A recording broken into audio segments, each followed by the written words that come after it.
جن چیزوں کو اختیار کر کے ہم اللہ کریم کی بارگاہ میں قیامت کے دن حاضر ہو کر بغیر حساب کے جنت میں داخل ہو سکتے ہیں، ان میں سے ایک چیز تقوی ہے۔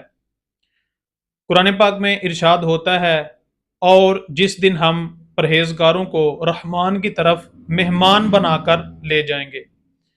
سبحان اللہ! معلوم ہوا کہ تقوی کے ذریعے بغیر حساب کے جنت میں داخلہ نصیب ہو سکتا ہے۔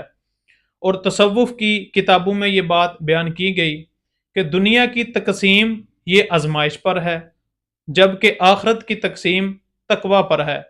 یعنی کہ دنیا میں عزت، مقام، مرتبہ، بلندی، کامیابی یہ اس بندے کو نصیب ہوتی ہے جو زیادہ محنت کرتا ہے، جبکہ آخرت میں زیادہ بلند مقام، مرتبہ، زیادہ عزت اور زیادہ وقار اسے نصیب ہوگا جو زیادہ تقوی اختیار کرنے والا ہے۔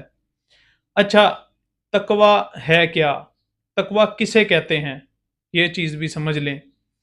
ایک دن حضرت سیدنا عمر فاروق رضی اللہ تعالی عنہ، آپ نے حضرت کعب الاحبار رضی اللہ تعالی عنہ سے پوچھا کہ اے کعب، تقوی کیا ہے؟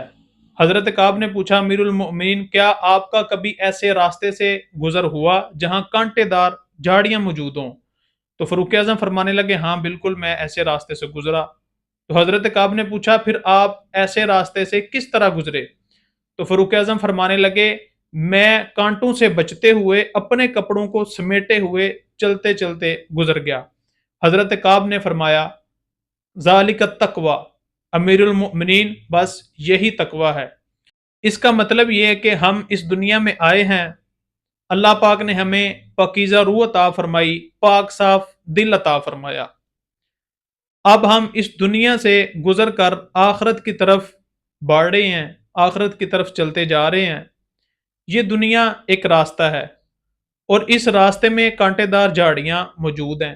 ایک طرف شیطان ہے، ایک طرف نفس ہے، ایک طرف محبت دنیا ہے، ایک طرف مال کی محبت ہے، حسد، کینہ، بغض، ریاکاری، تکبر، خواہش پرستی وغیرہ وغیرہ، ہزاروں گناہوں کے ہزاروں راستے ہیں۔ یہ کانٹے دار جھاڑیاں ہیں۔ اب ہم نے اس آخرت کے سفر میں، یعنی اس دنیا کے راستے سے جو آخرت کی طرف جا رہا ہے، ہم نے اپنی روح اور اپنے دل کو گناہوں سے بچاتے ہوئے گزر جانا ہے۔ بس اسی کا نام تقوی ہے۔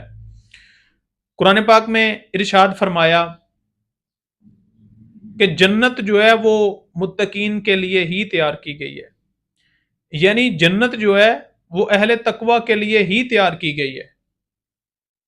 تو جو زیادہ تقوی اختیار کرنے والا ہوگا اسے زیادہ بلند درجات نصیب ہوں گے، اسے زیادہ نعمتیں جنت میں نصیب ہوں گی۔ رب العالمین ہمیں بھی تقوی اختیار کرنے کی توفیق عطا فرمائے۔